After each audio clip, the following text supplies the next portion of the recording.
ఆంధ్రప్రదేశ్ రాష్ట్రానికి నాలుగోసారి ముఖ్యమంత్రిగా తెలుగుదేశం పార్టీ అధినేత నారా చంద్రబాబు నాయుడు బాధ్యతలు స్వీకరించారు. ఉమ్మడి రాష్ట్రానికి 2 సార్లు, విభజిత రాష్ట్రానికి 2 సార్లు ముఖ్యమంత్రి అయ్యారు.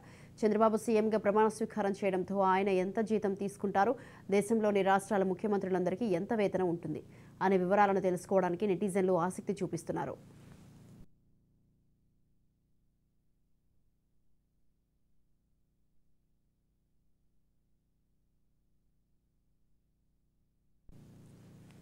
ఒక్కో రాష్ట్రంలో ఒక్కో రకంగా సీఎంల వేతనం ఉంటుంది. వారి రాష్ట్ర పరిస్థితులు, ఆర్థిక స్థితిగతులను బట్టి ఆధారపడి ఉంటుంది.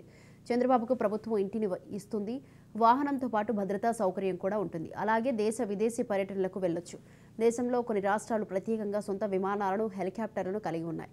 వాటిని ఎప్పుడు కావాలంటే అప్పుడు ఉపయోగించుకోవచ్చు. ఆ రాష్ట్ర గవర్నర్తో పాటు ముఖ్యమంత్రి కూడా వినియోగించుకోవడానికి అవకాశం ఉంది.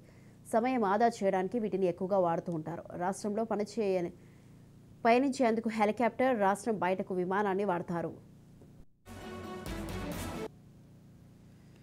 ఏపీలో చంద్రబాబుకు వేతనాన్ని 3,35,000గా నిర్ణయించారు. అదనంగా ఉండే సౌకర్యాలన్నీ ఉంటాయి. చంద్రబాబుతో పాటు ప్రమాణ స్వీకారం చేసిన ఒడిశా ముఖ్యమంత్రి మోహన్ చరణ్ మాంఝీ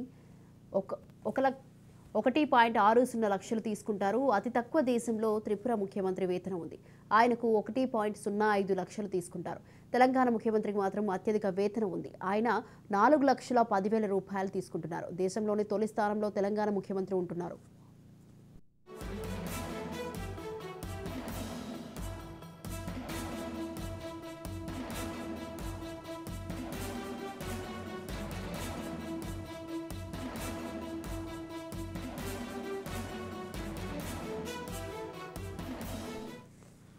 దేశవ్యాప్తంగా వివిధ రాష్ట్రాల ముఖ్యమంత్రులు ఎంత వేతనం తీసుకుంటున్నారో చూస్తే తెలంగాణ 4,10,000, ఆంధ్రప్రదేశ్ 3,35,000, గుజరాత్ 3,21,000, తమిళనాడు 2,05,000, కర్ణాటక 2 లక్షల రూపాయల వేతనం తీసుకుంటున్నట్లు తెలుస్తోంది.